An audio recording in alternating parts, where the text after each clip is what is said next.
Jade, obviously, you got to tip your hat to how Colorado was able to elevate their game and that game that they brought last night. I think you'd be the first to admit you guys maybe haven't gotten to where you want to get to yet, but you have an opportunity at home at Rogers Place to sort of get to your game. Just a thought on the opportunity that's ahead here. Yeah, I don't think we've played our best game yet. I think there's more there for us. Obviously you'd like to leave Denver with a split. It didn't happen, but we're going home where we've been good all year long and in the playoffs, and we're looking forward to getting to that game in Edmonton tomorrow night. Other than the 3-minute window or 2.5-minute window last night, that was a tight game both ways. Just a thought on you talked about different animal, the uniqueness of the challenge, facing a team that can transport the puck and can jump up and activate quickly from the back end, and puck maintenance and putting pucks in the right spot on the ice. Yeah, I mean, well, every team presents unique challenges, and they have unique players that do some certain things well, and there's things that we would like to do to negate some of their strengths.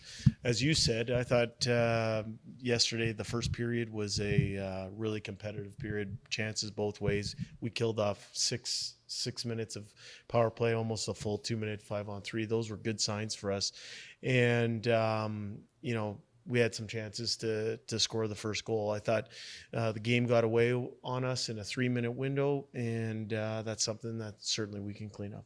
Being back at home, matchup is always important, but will you try to have McDavid a little bit away from Taves and Makar? You know what? I thought the way the game played yesterday, we were able to get Connor's line out against the people we wanted to get. Not all the time, but we did some things in order to get that. I think when you're at home, it's a little bit easier because you do control the last change. You're a coach. You always believe, but what make you believe that it's possible to be back in that series after? Well, I think it goes back to Bob's question. I don't think we've played our best game yet. I think there's more there. I think we have individuals that have more to give. And as a team, our team game can be a lot more sound than it has been. I don't feel yet that we've played a full 60 minutes. We've had good spurts, good periods, but we haven't played a full 60 minutes yet. And I know what our team is capable of. And certainly if we bring it over to the full 60 minutes, we'll be in a good spot. So that's when we look at coaches, I know that all season you're coaching from video, you're telling you're strategizing with your team, you're giving them the best system with which they can win. At some point, when you say that I need more out of some guys, it becomes more of a mental thing, or does it become more of a mental thing? Do you have to get guys digging more out than they've dug out so far? Well, don't forget, Spec, we're in the Final Four here. So we're in a good spot. And we're not here unless we have the contributions of all the people that we've had in the lineup over that time. Have we played to our capabilities over the last 2 games? I don't think so. I don't think we're at the level we need to be at. So part of it is individual responsibility. Part of it is collective. And I think there's things that we can do today and heading into tomorrow to make sure our mindset's in the right place to go home and win a home game. Are we in the spot that we wanted to be in after the first 2 games? We're not. We fully own that. We fully accept that.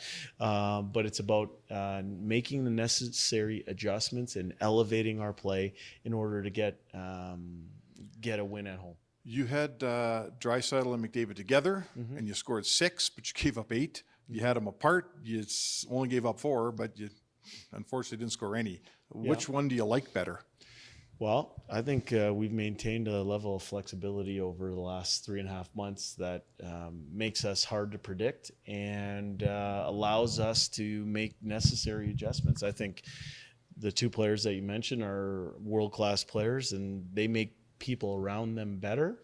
When they play with each other, they do a lot of really good things, and when they're apart, they make a lot of really good plays as well. Last night, I thought our team game wasn't where it needed to be over a full 60 minutes. Just a quick question about, I think they had 2 guys, trade deadline acquisitions contribute last night. You had, I think Kulak was a trade deadline acquisition for you guys. How hard is it to integrate those guys, and is that a difficult proposition? I'd also say that it wasn't a trade deadline, but it was certainly an acquisition that's had a big effect on our team of bringing in Evander Kane. I think we're right now we're playing hockey in the month of June. I see you guys, you're wearing shorts here in a press conference. So we're playing hockey in the month of June. The trade deadline was when the trade deadline was. There's been a lot of time to acclimate for acquisition players. And, and I'll go back to my point I made with Spec there was, we're here for a reason, and those acquisitions for us are a big part of the reason why we're at where we're at. Jay, if I can ask Yeah, you a question sure. from the left field from Montreal. Yeah. You've been coaching. Pas de problème. Thanks. You've been coaching for a long time with JFO. Yeah. I'm curious to know, what have you learned from JF? And he's about to be playing the Eastern Final in the American Hockey League. How pleased are you to see that JF is having success with the Yeah, Rocket? I'm very happy for JF Houle. Obviously, he comes from Montreal royalty as the son of Ray Jean. When I went down to make the decision to be a head coach and go down to Bakersfield, I inherited JF on my staff. He worked under me for 3 years. We had a lot of success together. And he's a good hockey person. You talk about someone who hasn't skipped any steps along the way. He's coached junior hockey, he's coached college hockey, he's coached in the minor leagues, and now he's done a really good job in Laval with another former Oiler and Kelly Buckberger as his assistant coach.